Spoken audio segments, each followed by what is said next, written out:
Hello friends, welcome back to my channel JSSC वाला। कैसे दोस्तों? आशा करते हैं आप लोग बहुत ही अच्छे होंगे। चलिए दोस्तों, एसओ पाने के लिए कुछ महत्वपूर्ण सवाल आपको कराते हैं हिस्ट्री का। ठीक है, अब देखिए आप कितना क्वेश्चन यहाँ से बना पाते हैं। ठीक है दोस्तों, चलिए तो चैनल को सब्सक्राइब कर लीजिएगा नहीं किएंगे तो, और टेलीग्राम चैनल JSSC वाले पे जुड़ जाइएगा। अच्छा अच्छा क्वेश्चन है, सब हिस्ट्री का है। 3-4 साल तो आपको हिस्ट्री देखने को मिलेगा। ठीक है, तो देखिएगा, परफेक्ट लेवल एग्जाम का।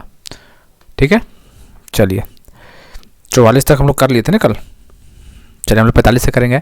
निम्न में से किस संगीत वाद्य को हिंदू मुस्लिम गाना वाद्यों का सबसे श्रेष्ठ मिश्रण माना गया है? वीणा, ढोलक, सारंगी, सितार।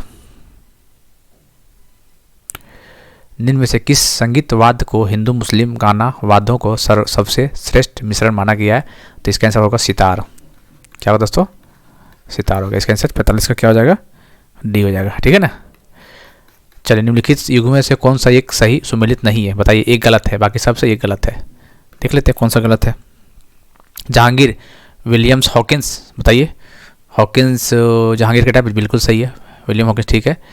और अकबर, सर थॉमस रॉय। नहीं, अकबर का थॉमस रॉय के टाइम पर नहीं, जहांगीर के टाइम पे था थॉमस रॉय। ठीक। शाहजहाँ, टेवेनियर, औरंगजेब, मनुची। बताइए, कन्फ्यूजन है थोड़ा सा यहाँ, लेकिन अच्छा है। कन्फ्यूजन है, 4 क्वेश्चन एक साथ मिल रहा है आपको। ठीक है, चलिए तो इसका आंसर हो जाएगा दोस्तों। देखिए, जहांगीर का विलियम हॉकिंग सही बात है। शाहजहाँ का भी ट्रेवनियर भी सही बात है। औरंगजेब मनुची ये भी सही बात है। इसका आंसर अकबर का सर थॉमस रॉय होगा। ठीक है, तो ये इसका आंसर भी हो जाएगा। इतिहासकार बर्नी ने दिल्ली के सुल्तानों को अधीन भारत में शासन का वास्तव में इस्लामी नहीं माना, क्यों नहीं माना था? बताइए, ऑप्शन 4 पढ़िए, बताइए। इतिहासकार बर्नी ने दिल्ली के सुल्तानों के अधीन भारत में शासन को वास्तव में इस्लामी नहीं माना था, क्योंकि अधिकतर आबादी इस्लाम का अनुसरण नहीं करते थे। इसी वजह से इसका आंसर ये हो जाएगा। देख लीजिएगा, 4 ऑप्शन पढ़ लीजिएगा एक बार। ठीक है, निम्नलिखित में से कौन सा सुमेलित नहीं है? गलत बताइए कौन सा है इसमें से गलत कौन सा बताना आपको। इब्न बतूता, मोरक्को, सही बात है। मार्को पोलो, इटली, सही बात है। अब्दुल रजाक नुनीज पुर्तगाल। अब्दुल रजाक ये तुर्की नहीं था। ठीक है, बताना आपको कमेंट करके अब्दुल रजाक किस देश से था। ठीक है, अब्दुल रजाक पाकिस्तान वाला है क्या? वो नहीं होगा भाई। ठीक है, जो भी है तो तुर्की नहीं है। ठीक है, इसका आंसर सी हो जाएगा।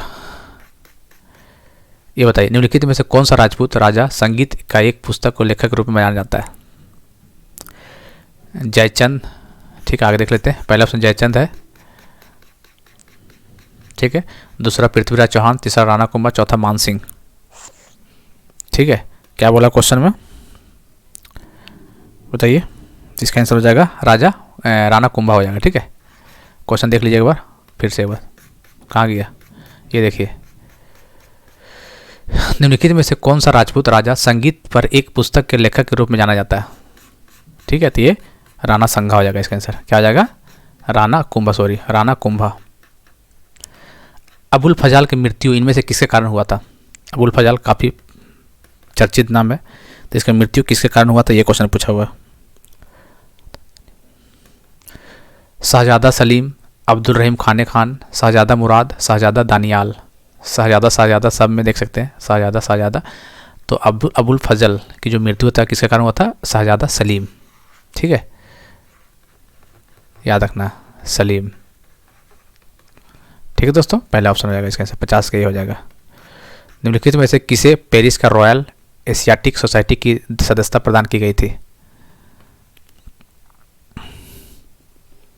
बताइए, निम्नलिखित में से किसे पेरिस के रॉयल एशियाटिक सोसाइटी की सदस्यता प्रदान की गई थी? दादा भाई नौरोजी, माइकल मधुसूदन दत्त, राजा राम मोहन रॉय, विवेकानंद। तो इसमें फंस सकते हैं दोस्तों, माइकल मधुसूदन दत्त हो जाएगा। ठीक है, इसमें पेरिस की रॉयल एशियाटिक सोसाइटी की सदस्यता प्रदान की गई थी माइकल मधुसूदन दत्त को। B option. निम्नलिखित में से किसने गुलरुखी उपनाम से अपनी कविताओं को रचना की थी? गुलरुखी बताना है। गुलरुखी उपनाम से अपनी कविताओं की रचना किया था। सिकंदर लोदी। बताइए, इंपॉर्टेंट है ये। गुलरुखी तो गुलरुखी सिकंदर लोदी। ठीक है ना, गुलरुखी सिकंदर लोदी। गंधार कला सेल की एक संश्लेषण है। गंधार कला बताना है, एक संश्लेषण है। भारतीय तथा फारसी कला, भारतीय तथा चीनी कला, भारतीय तथा तुर्की, भारतीय तथा यूनानी। तो दोस्तों भारतीय तथा यूनानी का, ठीक, गंधार कला भारतीय और यूनानी, ठीक है। औरंगजेब ने दक्षिण में जिन 2 राज्यों के विजय किया था वह था, औरंगजेब ने दक्षिण 2 राज्य को जीता था, नाम पूछा हुआ कौन कौन था, ठीक है। अहमदनगर और बीजापुर, बीदर और बीजापुर। आगे देख लेते हैं, बीजापुर और गोलकुंडा। चलिए, आप तो पता चल गया होगा, ऑप्शन देखते ही आपको पता चल गया होगा। तो बीजापुर और गोलकुंडा, औरंगजेब, ठीक है ना। चलिए, 1942 में कांग्रेस के बॉम्बे अधिवेशन में किसके द्वारा भारत छोड़ो प्रस्ताव प्रस्तावित किया गया था? चलिए, तो हर कोई बताएगा, जवाहरलाल नेहरू। निम्नलिखित में से किसके पक्षधर नेहरू थे किंतु गांधी जी नहीं थे? नेहरू पक्ष में थे लेकिन गांधी जी पक्ष में नहीं थे, किसके बताना? सत्य, अहिंसा, अस्पृश्यता, भारी औद्योगिकरण। औद्योगिकरण पता ही होगा, नेहरू जी कितना सब औद्योगिकरण भी दिया था, ठीक है। और पक्षधर नेहरू नहीं था, नेहरू थे लेकिन गांधी जी नहीं थे। तो इसका आंसर डी हो जाएगा, इसका आंसर डी हो जाएगा, ठीक है ना। महात्मा गांधी का जीवनी कार्य लुई फिशर था। महात्मा गांधी का जीवनी कार्य लुई फिशर था। एक बताइए क्या होगा? महात्मा गांधी का जीवनी कार्य लुई फिशर था। एक अमेरिकी पत्रकार, एक ब्रिटिश पत्रकार, एक फ्रांसीसी पत्रकार, एक जर्मन। तो अमेरिकी पत्रकार, ठीक है ना, अमेरिकी पत्रकार हो जाएगा। निम्नलिखित तमिल ग्रंथों में किसे लघु वेद की संज्ञा दी गई है? निम्नलिखित तमिल ग्रंथों में से किसे लघु वेद की संज्ञा दी गई है? बताइए, बताइए, निम्नलिखित तमिल ग्रंथों में से किसे लघु वेद की संज्ञा दी गई है? तो कुरल को, किसको? कुरल को, ठीक है, कुरल को लघु वेद की संज्ञा दी गई, कुरल। निम्नलिखित सूफियों में से किसने कृष्ण को ओलिया के रूप में जाना है? शाह मोहम्मद गौस, शाह अब्दुल रजीज, शाह अविल्ला। तो इसका आंसर हो जाएगा ये हो जाएगा 59 का, ये हो जाएगा, ठीक है। चलिए, अगला देखते हैं। अगला देखते हैं, मयूर सिंहासन पर बैठने वाले अंतिम मुगल सम्राट कौन था? ठीक है, मयूर सिंहासन पर बैठने वाला अंतिम मुगल सम्राट कौन था? तो कौन था बताइए? मयूर सिंहासन पर बैठने वाला अंतिम मुगल सम्राट कौन था? शाह आलम प्रथम, मोहम्मद शाह, बहादुर शाह, जहांगीर शाह। मयूर सिंहासन पर बैठने वाला अंतिम मुगल मोहम्मद शाह था। कौन था? Mohammad Shah, B option. चलिए, बताना है, निम्नलिखित मुगल बादशाहों में किसने अपनी आत्मकथा ऑटोबायोग्राफी फारसी में लिखी थी? बताना है, ऑटोबायोग्राफी फारसी में किसने लिखा था? बाबर, अकबर, जहांगीर, औरंगजेब। बताइए, क्वेश्चन बढ़िया है सब। ऑटोबायोग्राफी फारसी में किसने लिखा था? तो ये जहांगीर। कौन लिखा था दोस्तों? जहांगीर। इसका क्वेश्चन सी हो जाएगा। मुगल सम्राट जहांगीर शाह ने के शासन का समय में पूर्व अंत कैसे हुआ था? बताइए, ऑप्शन देखिए, कैसे हुआ था अंतिम? एक युद्ध में वो अपने भतीजे द्वारा पराजित हुए थे, इसी वजह से खत्म हो गया था इसका, ठीक है, कार्यकाल। सी ऑप्शन देख लीजिएगा आराम से पढ़ के, कोई जल्दीबाजी नहीं है। इसका आंसर एक ही बार दे देंगे आंसर हम। निम्नलिखित में से कौन सा सही सुमेलित नहीं है? बताइए, इसमें से गलत कौन है? ये सब चीज़ तो बना लीजिएगा आप लोग।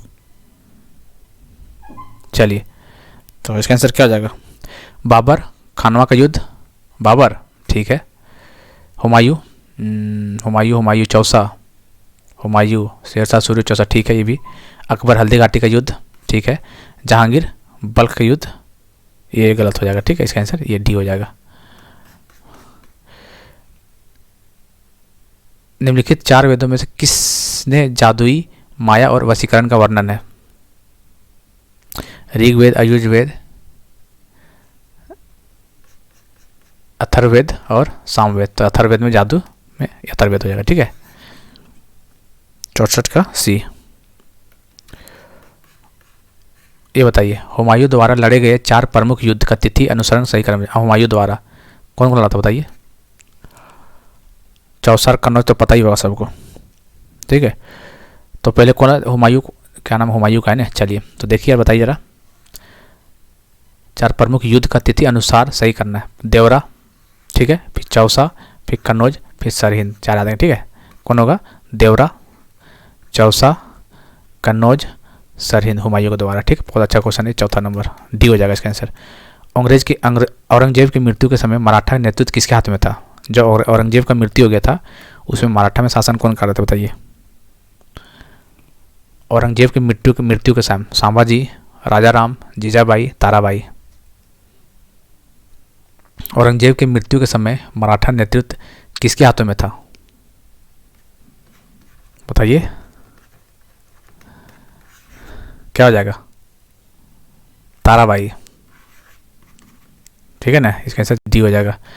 दिल्ली के पुराना किला के वर्तमान स्वरूप का निर्माण निम्नलिखित में से किसने करवाया था? पुराना किला दिल्ली का कौन बनवाया था? दिल्ली के पुराना किला के वर्तमान स्वरूप का निर्माण निम्नलिखित में से किसने करवाया था दोस्तों? शेर शाह सूरी। कौन ने करवाया था? शेर शाह सूरी ने करवाया था। निम्नलिखित में से किस सुल्तान ने निजामुद्दीन औलिया ने भेंट करने से इनकार कर दिया था? किस सुल्तान ने निजामुद्दीन औलिया ने भेंट करने से इनकार कर दिया था? बताइए, किससे मिलना नहीं चाह रहे थे निजामुद्दीन औलिया? जलालुद्दीन खिलजी, अलाउद्दीन खिलजी, गयासुद्दीन खिलजी, मोहम्मद बिन तुगलक। ठीक है, तो अलाउद्दीन खिलजी किससे मिलने के लिए मतलब मना कर दिया था मिलने के लिए? अलाउद्दीन खिलजी के साथ नहीं हो पाया था, ठीक है ना। तो निजामुद्दीन औलिया ने अलाउद्दीन खिलजी से भेंट करने से इनकार कर दिया था, ठीक है ना। गंधार शैली की मूर्ति कला में बुद्ध के सारनाथ में हुए प्रथम धर्मोपदेश में संबंध प्रवचन मुद्रा का नाम क्या है,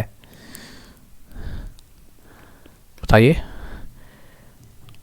गंधार शैली की मूर्ति कला में बुद्ध के सारनाथ में प्रथम का धर्म चक्र था भाई, ठीक है ना, धर्म चक्र। ये आ जाइए, ठीक है। चलिए, चार क्वेश्चन बच रहा है और 3-4। बुद्ध की खड़ी प्रतिमा निम्न में से किस काल में बनाई गई थी? बुद्ध की जो खड़ी प्रतिमा किस काल में बनाई? गुप्त काल, कुषाण काल, मौर्य काल, गुप्तोत्तर काल। बुद्ध की खड़ी प्रतिमा कुषाण काल में, किसमें दोस्तों? कुषाण काल में बनाया गया था, ठीक है, बी ऑप्शन। कौटिल्य के अर्थशास्त्र में किस पहलू पर प्रकाश डाला गया था?